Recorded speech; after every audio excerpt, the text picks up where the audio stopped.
Question 6. An undergraduate degree is necessary for appointment to the executive board. Further, no one with a felony conviction can be appointed to the board. Thus, Murray, an accountant with both a bachelor's and master's degree, cannot be accepted for the position of executive administrator since he has a felony conviction.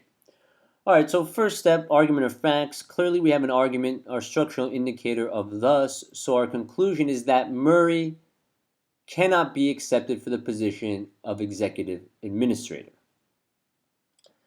And how do we know that? Well, first, it tells us two general principles. First, that an undergraduate degree is necessary for appointment to the executive board.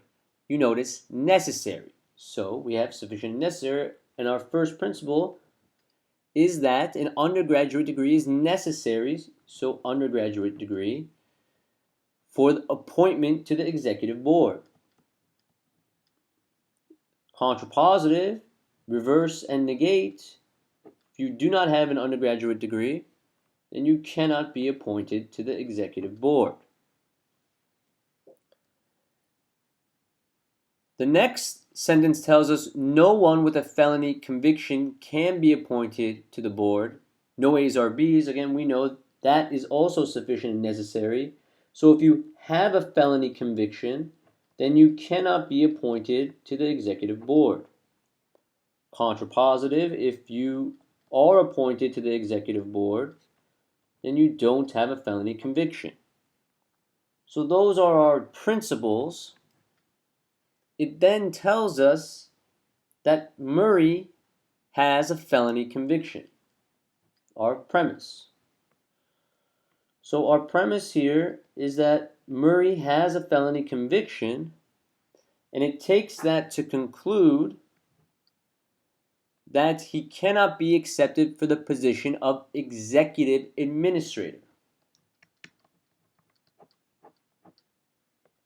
Is that a valid argument? And you notice the fact that Murray has a felony conviction, our premise, that is sufficient in our second principle, that no one with a felony conviction can be appointed to the board. It's sufficient for not being appointed to the executive board. But did they conclude that Murray can't be appointed to the executive board? No, the conclusion was that he can't be accepted for the position of executive administrator. So you notice the jump in this argument. We could properly conclude that Murray cannot be appointed to the executive board based on the premise that he has a felony conviction, because again, felony conviction is sufficient for not being appointed to the executive board.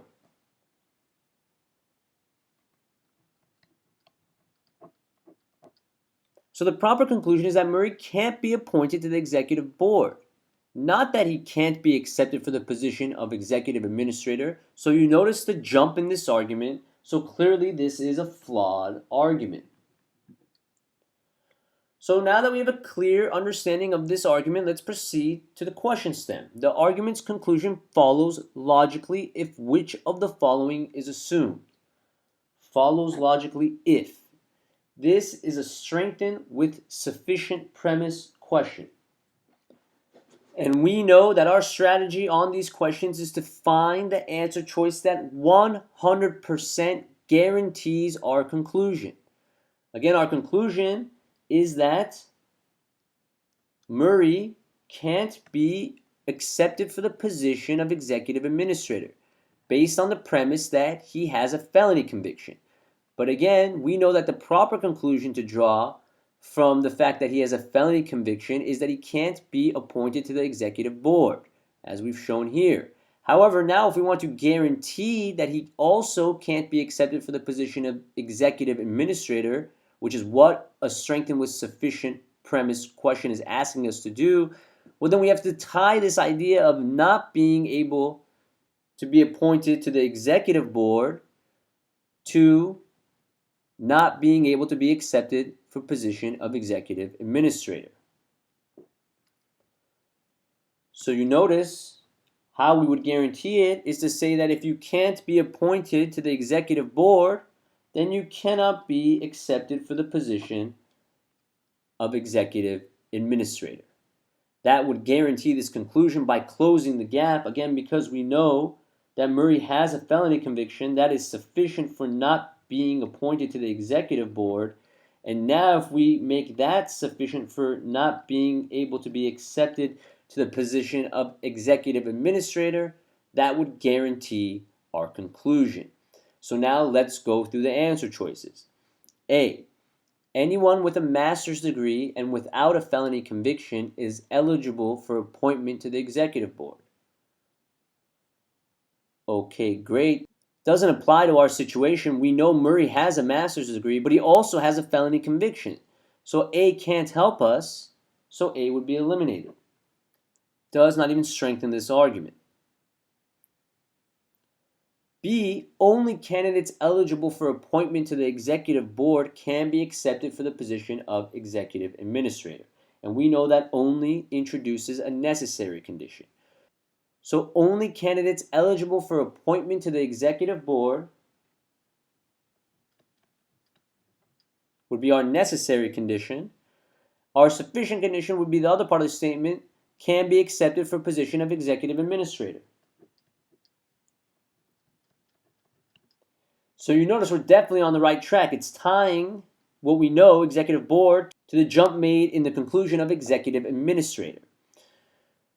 So you notice the contrapositive of B, if you can't be appointed to the executive board, then you can't be accepted to the position of executive administrator, is exactly what we said we needed to guarantee our conclusion. So B here would be the correct answer. Again, you notice why? Because we know that Murray has a felony conviction. Felony conviction is sufficient for not being appointed to the executive board. And now the contrapositive of B tells us that if you're not appointed to the executive board, you cannot be accepted to the position of executive administrator. Well, we know that Murray has a felony conviction, allows us to 100% conclude that he can't be accepted for the position of executive administrator. So we 100% guarantee the conclusion with B, so B would be the correct answer. But again, just make sure, C, an undergraduate degree is not necessary for acceptance for the position of executive administrator. Okay, fine. Well, Murray has a bachelor's degree and a master's degree. Doesn't help us at all. Doesn't strengthen this argument. So C is out. D, if Murray did not have a felony conviction, he would be accepted for the position of executive administrator. Well, let's take a close look at D here just to show something quickly. If we know introduces sufficient, so if he did not have a felony conviction, then he would be accepted for the position of executive administrator. But the thing is, we know that Murray has a felony conviction. And for me to take that and conclude that he cannot be accepted for the position of executive administrator is incorrect. Don't just negate.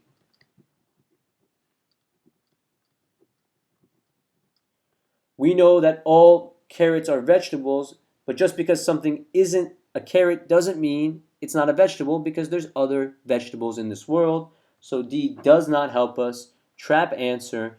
And then just checking E, the felony charge on which Murray was convicted is relevant to the duties of the position of executive administrator. Well, that strengthens the argument. But the problem is we're not just trying to strengthen it, we're trying to 100% guarantee it, so E would be eliminated.